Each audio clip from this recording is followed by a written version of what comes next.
I'm the Right Reverend Seán Manchester, an autocephalous bishop in the One Holy Catholic and Apostolic Church, who is best known for carrying out exorcisms. People do know me as best as the composite person I am, and principally through my public persona, which is largely television and film. I'm exactly the sort of bishop that people were used to for millennia until the liberal, non-believing type emerged largely in the nonconformist and Anglican churches, where you had a position in the 90s, as recorded in the Times newspaper, where at least 90 bishops in the Church of England did not believe in the existence of God. Like Montague Summers, of whom few had heard anything until recent decades, I began in the Church of England, chiefly as a choir boy and the head of a boys' church, and converted to Roman Catholicism under Pope Pius XII, so pre-Vatican II, when things were still very traditional, and became disenchanted when they ceased to hold fast to the ways that had gone prior for centuries, and threw the baby out with the bathwater as the signposts fell down. My spiritual odyssey is quite involved, but it led eventually to me entering holy orders in an autocephalous Catholic jurisdiction, which is not under the universal jurisdiction of the Pope. Can you just tell us what this word autocephalous means? It means not under the supervision of an organization such as the Vatican. And would you compare your progress through the various churches, to Montague? It's very similar, in so much as Montague Summers began in the Church of England. He identified very much with the Roman Catholic Church, probably more than I do. I mean, he was ultramontane. I mean, he was exceptionally Catholic. But again, although he was diaconated in the Roman Church, as he had been also in the Church of England, his priestly orders were in the Old Catholic Church, in its traditional manifestation. Many people in Bristol have not even heard of Montague Summers, even though he lived in Clifton. So can you tell us who he was? The Right Reverend Alphonsus Joseph Mary Augustus Montague Summers. Fascinating character, without whom vampirological and indeed demonological research would have been very much the poorer. He was certainly a vampirologist of what some have believed to be, though not I, unquestionable orders. His orders, as far as I am concerned, were absolutely legitimate and valid.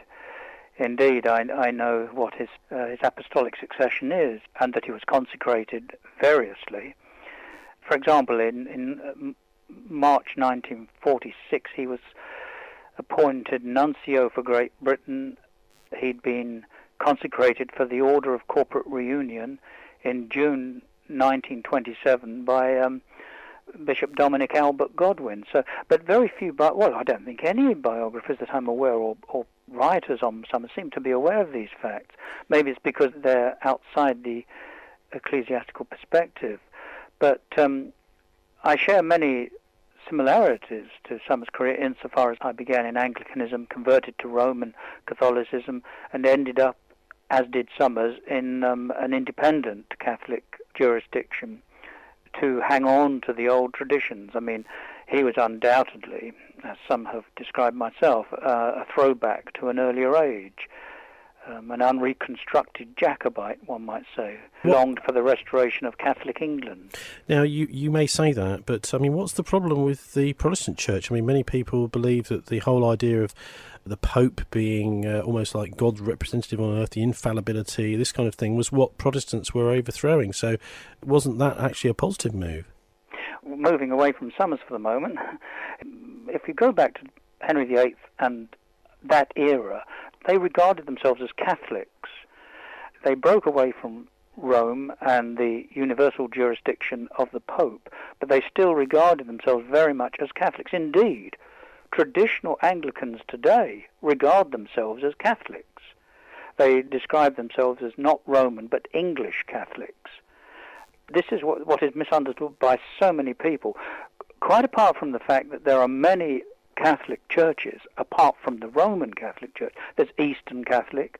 I mean, if you were in Iraq, for example, you'd be in the Chaldean Catholic Church, which, as it happens, is in full communion with Rome, but is independent of Rome. And there are many other Eastern Catholic churches.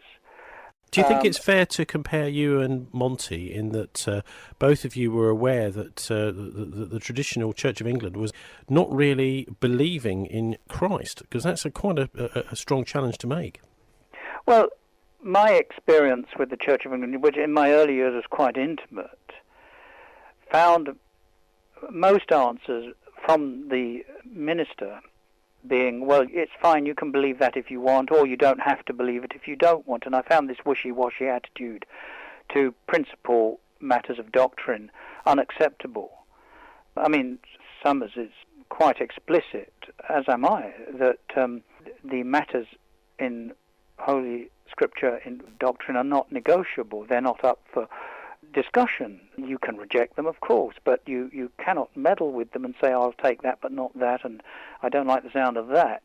Either it is part of Holy Writ and what was decided upon by the faithful, the early church, the church fathers, and the ecumenical councils. Either it is so or it is not. But I mean, the Church of England would argue that what they're doing is they're putting a little bit of spin on the Bible in order to really make Christianity more appealing to people. Well, I mean, Christianity is not a popularity club, and it is not supposed to be appealing to people. People are supposed to search and find the truth, and Christianity proffers the truth. I believe it's scripturally the case that it will always be a minority, and I would rather have a small church of true believers than a vast monolithic organization of heretics and those that believe whatever they want to believe. I mean, there are groups within the various churches, like the Church of England, who clearly don't believe in anything whatsoever. Everything's explained away by psychology, and I mean, I can't understand why they become ordained in the first place. Not that their ordinations are regarded as valid by Roman and Eastern churches, but I mean, the fact is that they'd be better doing social work or something of that sort, because faith doesn't seem to enter into it. And those genuine Christians who are in the priesthood and the laity of the, for example, Anglican Church, who hold fast to the true doctrines, they regard themselves very much as Catholics. Not Roman, but they do regard themselves as Catholic. So are you implying that there are fake Christians out there for wearing the reverend's dog collar and the bishop's hats? There are people who claim to be Christian, whether they're ordained or otherwise, who do not hold to Christian doctrine and non-negotiable statements in the Bible, particularly the New Testament, and don't even accept the resurrection as a fact, don't accept the miracles as really having happened in the material sense of the word, and much else besides, and question the whole concept of God the Father and see that as something to be taken poetically and not to be taken literally. So, yes, I would say these people are not truly Christian, as would, of course, Montague Summers. To get back to Summers, he would have regarded them as heretics. So what was Montague's major work, and do you think it's still important today?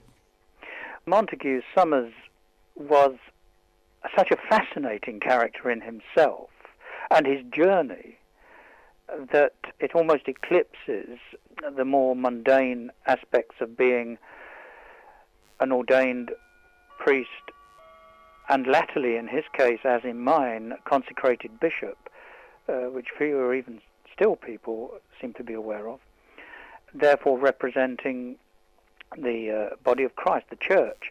I mean, there are many priests and bishops. There are few today, at least, and even in his time there were not that many who accepted what had been accepted for centuries in terms of the supernatural phenomena, whether it's the miraculous or the demonic. I mean, a lot of people have said that he said these things, wrote these things, and believed in these things for effect, but that's not how I see it.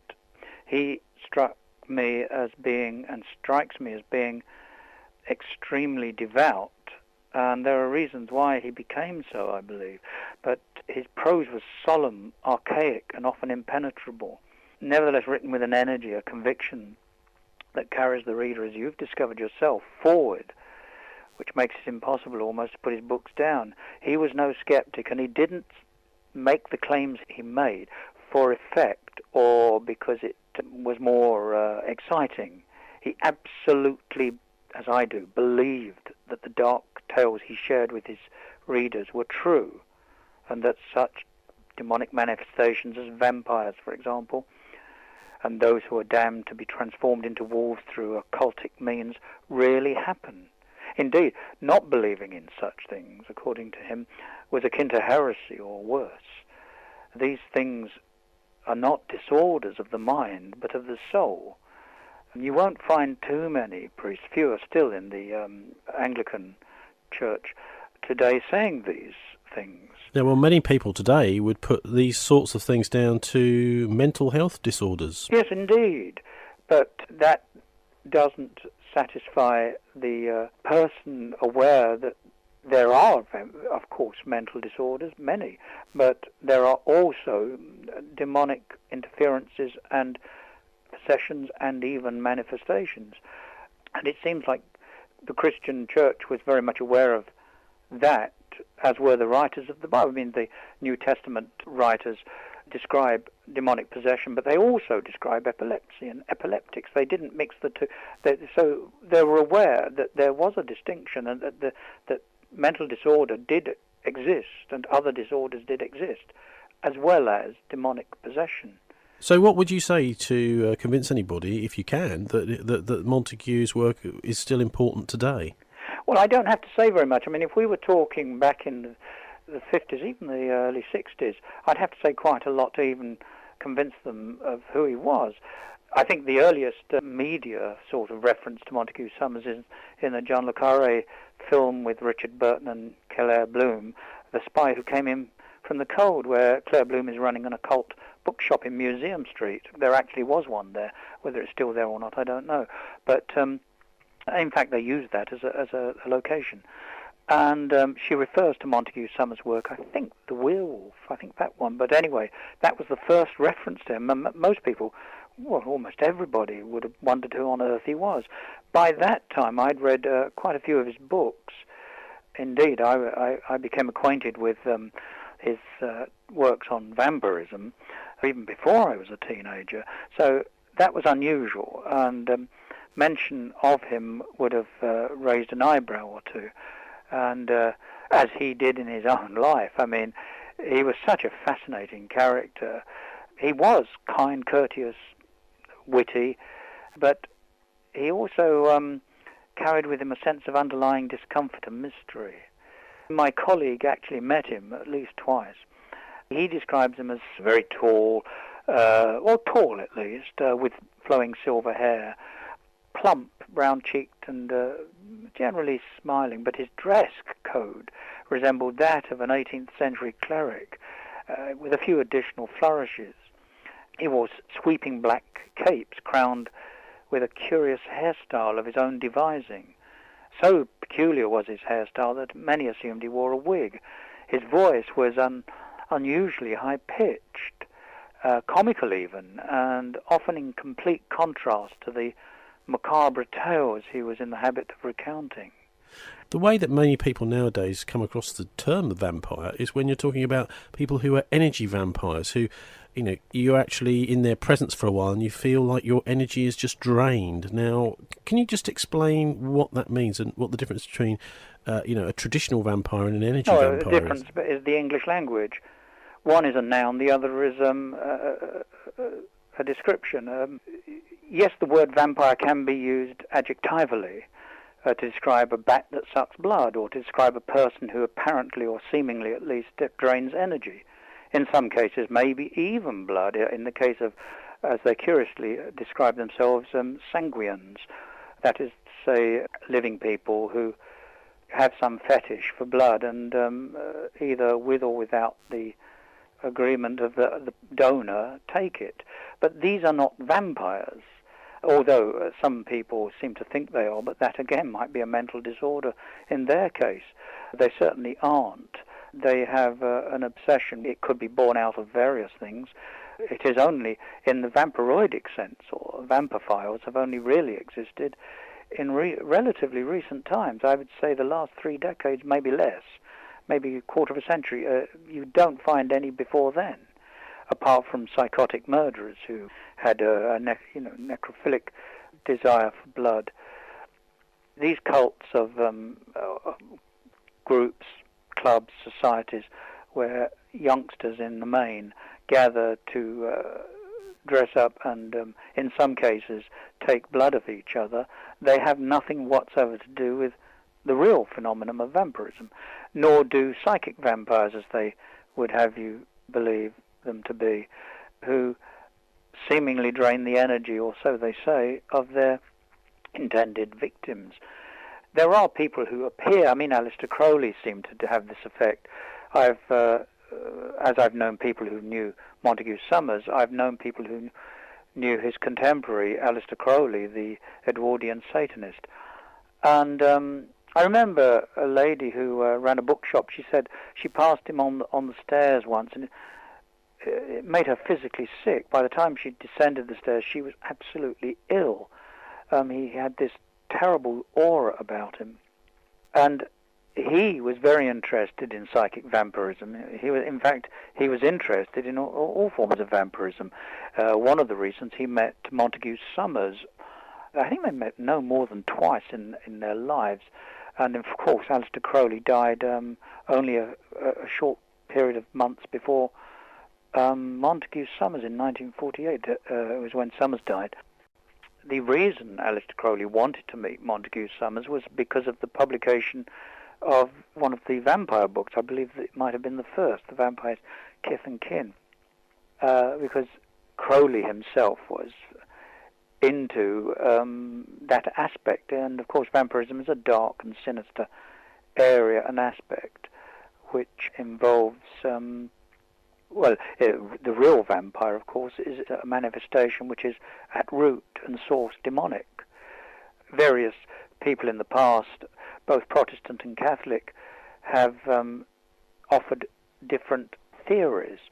King James, who wrote Demonology, as well as translating the Bible, he wrote a work called Demonology, in which he proses that a vampire is a demon masquerading as a dead body, come back from beyond the grave, and convincing people that he is the actual person. Others, no less qualified, in fact, priests in the Catholic Church and Eastern Orthodox churches, have gone further and said no, although it is obviously in demonic control, the manifestation is an actual body, not a natural body, but a supernatural body, which is in corporeal form and invested with supernatural ability. Hence, it can leave the grave without disrupting the earth, and so forth and so on. Now, this is what Montague Summers believed in. Whether or not you use the term as an adjective to describe people who seem to sap your energy when you walk into the room with them, that's fine, but that's not a vampire in the real sense. Now, in the real sense, it's a noun. Well, one of the things that really is implied here is that there is this kind of demonic world of angels, demons, and a spirit world. Do you actually have any evidence for the existence of this kind of parallel world? My only evidence is evidence of my own experience and the experience of those with me at the time, or close to me, or other people's experiences. I mean, there is no evidence for the supernatural beyond personal experience. I mean, where's your evidence of the miracles of the Christ, of the saints? Where is your evidence of the resurrection? But you believe it if you're a Christian, because that is what a Christian is defined as believing. So in what way have you experienced that world? Like Montague Summers, I have encountered the world of demons, largely because my ministry of exorcism has been well established down the years and busy. And I suppose was thrown into the deep end in the 60s, mid-60s. And by the end of that decade was already well and truly entrenched in my first major case. But because I've confronted such supernatural phenomena, as claimed also Montague Summers, I am in no doubt that it exists. I find it difficult to misinterpret what happened or explain it away some other way. The fact is that I have priests as well as laity in other denominations and churches approaching me on a fairly regular basis, largely because they have no idea how to deal with this phenomena when it is brought to their attention by one of their parishioners or somebody, because they're no longer, as they are supposed to be, exorcists. It's a very highly specialized area, whereas all priests should be trained in exorcism. To not be is a serious lapse, because Christians generally are told in Mark, believers will cast out demons in my name. Now that is Christ speaking. Believers will cast out demons in my name. Now, if you are a believer, that is what you will do if the situation arises. Of course, one has to then discern between what is a demon and what is not. I haven't found it too difficult. I mean, I've met lots of mentally disturbed people who believed they were possessed, and as far as I was concerned, weren't. I've met people who believe they are vampires, largely on television programs I've been a guest on, and they are not. A demonic manifestation is very different to a natural occurrence.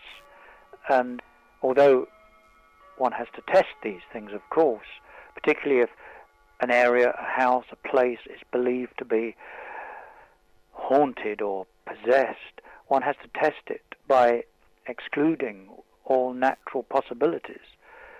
But where I've confronted the real malign supernatural, the dark demonic world, the nether region, I've been left in no doubt what I'm dealing with. And the extraordinary circumstances require extraordinary means to rectify and remedy them. And these are the opinions also of Montague Summers, who wrote prolifically on the subject. I'm so heartened that my good friend and colleague, somewhat older than I, Peter Underwood, was able to, after a lively exchange of correspondence, visit Montague Summers toward the end of his life at his home on Richmond Green, no longer in Bristol. He discovered a kindly man who did much to awaken his interest in the occult and the supernatural. I think Peter mentioned to Summers that he was looking into a vampire case himself, and on the second visit to the elderly clergyman, now it would seem in semi-retirement, he went back to seek advice on that vampire case he was following, and to his astonishment, no doubt, Summers blessed and gave him a medallion for protection against vampires, a heavy brass object dating back to the 17th century of Eastern European origin. It also came with assurances from Summers that it had been successfully employed in many vampire cases, including those recounted in his book, The Vampire's Kith and Kin. One of the things that Prince Charles has said is he's supposed to be descended from the original Vlad the Impaler. Do you think that there's a possibility? I mean, he's visited the where Vlad the Impaler came from, Count Dracula, supposedly, several times. Yeah, I think we're confusing a historical figure with a novelistic anti-hero on which possibly Stoker might have based his character. But Vlad Tepes, who is the person you're referring to, of Transylvania and Wallachia, present-day Romania, was a tyrant and somebody whom that side of the royal family, Prince Charles are certainly, and the Queen, are certainly descended, no question about that, but they're not descended from a vampire, they're descended from a very bloody tyrant who engaged in mass murder and particularly horrendous methods of torture, as was common, no doubt, in medieval times, and who might have provided some of the grist and grit to Bram Stoker's most excellent novel. But here we're entering the area of fiction, although Stoker did, of course, acquaint himself with vampire lore, L-O-R-E, and before writing his novel. And so there is much in Dracula which is founded on folklore from actual cases. But the story itself and the Count and so on and so forth is quite fictional. Vlad Tepes isn't, but it's simply an inspiration for Stoker at best. What about modern-day Freemasonry and the Orange Order? Do you think we should take an interest in these organisations, and what are they really about? The Illuminati. Now, many people think that there's no such thing, and obviously Freemasonry is around. Can you just give us what your view is of the various theories about these organisations, as someone that's studied this whole world much more than many of us? Well, I don't have theories. I have knowledge and information, which is a dangerous thing if shared incorrectly and inappropriately. In a nutshell, one has to view that whole secret world, Masonic world, if you will, as a pyramid, and at the apex is what has been described and still is described as the Illuminati, which is the highest. I mean, it's sufficient to say that most people are in craft masonry, first 3 degrees of Freemasonry, and they would be, as is the intention, completely in the dark of anything that follows. So they wouldn't have any idea of even the next stage, Royal Archmasonry, and what they're actually worshipping, the ineffable name of Yabalon. They would have no idea even at that stage. So how much less would they know about 33 degree Scottish Rite Masonry and beyond, and how much less even all of those would know about the very pinnacle, the very height of that pyramid that is the all-controlling Illuminati. But to discuss such things is like discussing archaic languages with somebody who is barely literate, and therefore I don't encourage this sort of conversation in such an open way, because it's rather like vampires. If they don't exist, you've nothing to worry about, and you can do whatever you want and nothing will happen to you. But if they do, you need to take a care. If demons exist, and the vampire is merely a predatory demon manifesting corporeal form, but if they do exist, you need to respect that fact and act accordingly. If the Illuminati and all that is below it in Masonic terms don't exist, there is nothing to fear, is there? But if they do, you need to really be very careful indeed.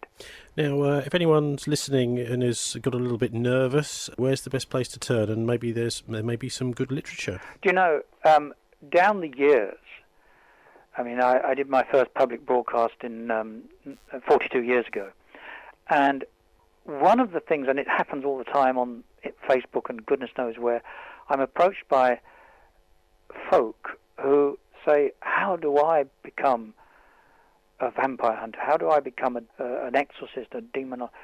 And basically, by the nature of what they're asking and by the nature of their phraseology, I my answer is that you don't.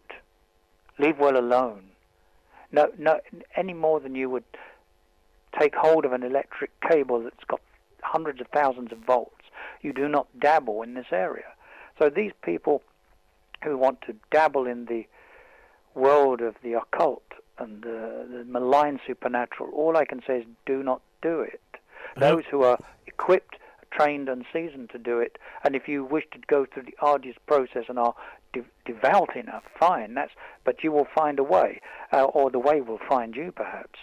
But I personally was thrown in the deep end at a fairly young age, in my 20s, and I was thrown into the deep end, and it confronted me, therefore I had to manage it in some way. But for many people, they feel that there is some sort of influence in their lives or their families' lives or the lives of their friends. And you seem to be implying that it's not necessarily the best thing to do, just simply to turn to your local vicar. Well, not if he's, as many are, incapable and incompetent. Almost every other day, people say, "Oh, will you bless this crucifix and will you bless this St. Michael sigil or medallion for me?" And I explain to them, if I do it, it's a meaningless gesture unless your faith matches what we're discussing. I mean, without faith, these items are meaningless crutches that you might as well not bother to have in the first place. And they're only points of focus anyway. They're there to focus your concentration at a moment of need. But if you're brandishing these items, these holy objects and Christian images, if you're brandishing them in the hope that they of themselves will protect you, you're wasting your time. A bit like the protection medallion that was given to Peter Underwood, who very kindly informed me quite recently that he has bequeathed it to me. Without the faith that is invested in that medallion, there really is no point. It's an interesting item. It depicts a knight with a Celtic cross on one side and a torch on the other. On the other side, it shows someone bearing a sword in one hand and a pointed stake in the other. But the interesting thing is the Celtic cross, because all my life I've always used the Celtic cross as a symbol from my teenage years. The equidistant Celtic cross has been something I've always used as a personal symbol. And it turns out that, and I wouldn't have known, I hadn't met Peter Underwood at that time. He first mentioned the medallion, in fact, in an anthology in which I was invited to contribute toward, called The Vampire's Bedside Companion. And one chapter by Peter, I wrote another chapter, and our mutual friend, Dr. Devendra Prasad Varma, wrote yet another. And he mentions this medallion. And little did I know, all these years later, I mean, that's back in the 70s, early 70s, I would be its eventual recipient. So from Summers comes to Peter Underwood the medallion, and from Peter Underwood it is to be left to me. And so there's the connection. And of course my most popular work in print, the Highgate Vampire, is dedicated by me to the memory of Montague Summers. So everything comes to full circle. I come back to the question, where do listeners turn if they feel that they're not getting a serious consideration of what they believe is some kind of occult problem from their vicar? Where do they turn? They need to seek out and be in contact with a traditionalist priest who is au fait with the means to deal with their particular problem. So he would need to be proficient in exorcism, and he would need to be acquainted with the workings of these things. And if their own local priest is not, as most likely is the case, they need to ask him to refer them, as you might when you go to your GP and he has to refer you to a consultant because he's just not able to deal with your problem. Likewise, they need to go to their local minister or priest and ask to be referred. And it's very likely that that referral will take them to a traditionalist-minded person who would nevertheless have to have the permission of his bishop in order to actually carry out an exorcism. In all the churches I believe that it's required that a priest cannot take it upon himself to administer the rituale or romanum, to exercise in the traditional, ancient and approved way. With Montague Summers, which of his books would you most recommend on this subject, the spirit world or witchcraft? Yes, it's very difficult because Montague Summers, who translated the Malleus Maleficarum, was quite extreme, in a way perhaps that I'm not. I mean, in his day, the Witchcraft Act still obtained. It hadn't been done away with as it was in the early 50s. But he wanted to destroy the early 18th century Witchcraft Act, which had been somewhat revised. He believed in dealing with them in the way that they are dealt with in the Hammer of the Witches book. So my interest in Summers was really his writings on the vampire, the werewolf, and to some extent witchcraft and black magic. But most people, whether they're reading the history of witchcraft or the geography of witchcraft, another one he wrote, I think they will have some trouble coming to terms with his position on it, because to say it's politically incorrect is putting it mildly. He was fascinated, even obsessed by these things, but he is consistently hostile in a way which most people would find very illiberal today. We're in a situation with sort of Harry Potter resurgence in interest in this topic, and actually quite a lot of people would argue that there's really nothing wrong with white witchcraft at all, that it's the black magic that people need to watch out for. Yes, well, that's a position of pure ignorance, isn't it? The fact is that even the phrase white witchcraft is of itself a complete contradiction of term. How can you have white witchcraft?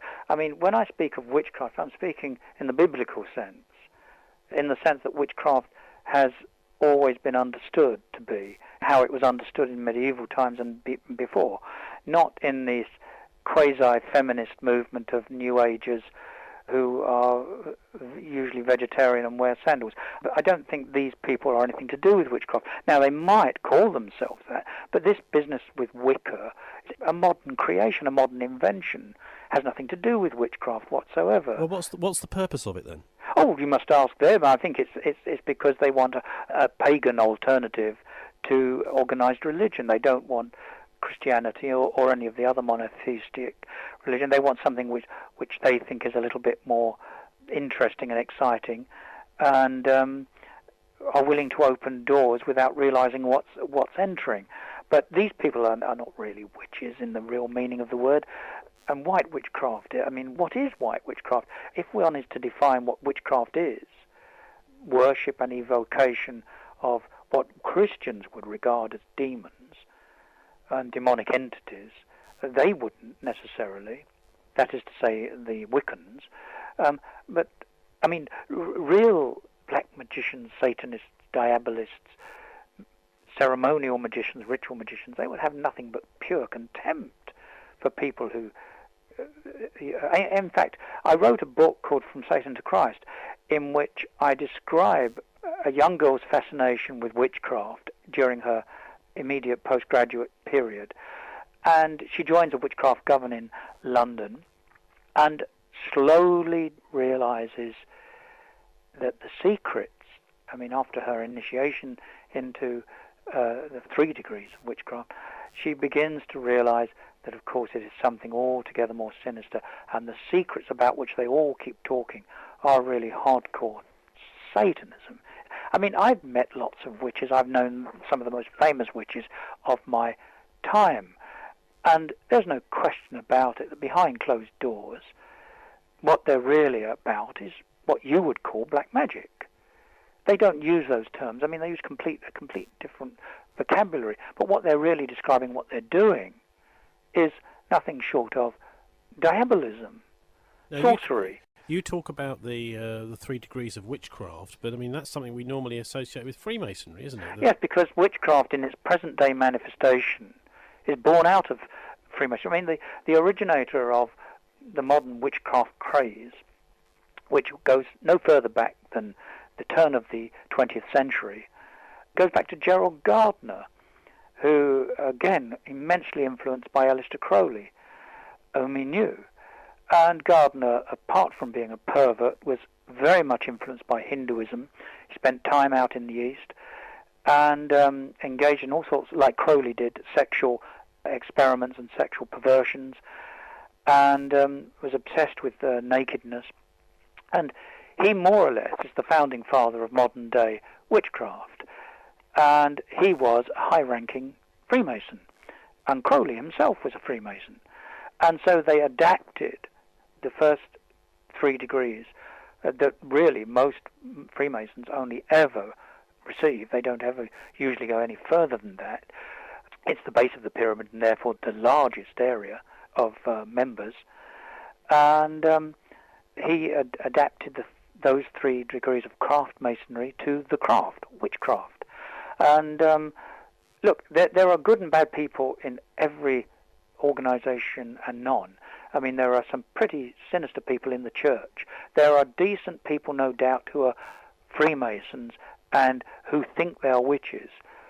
You can't judge them by their mistakes or taking a turning which has involved them in a certain area, which of itself is perhaps a little bit left-hand path, hence the Latin term sinister.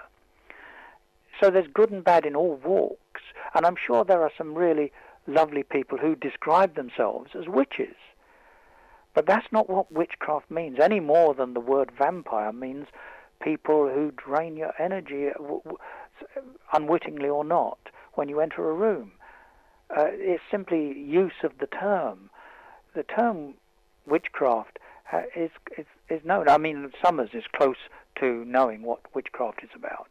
And if you read what he has to say about it, then you're getting much closer to what it's about.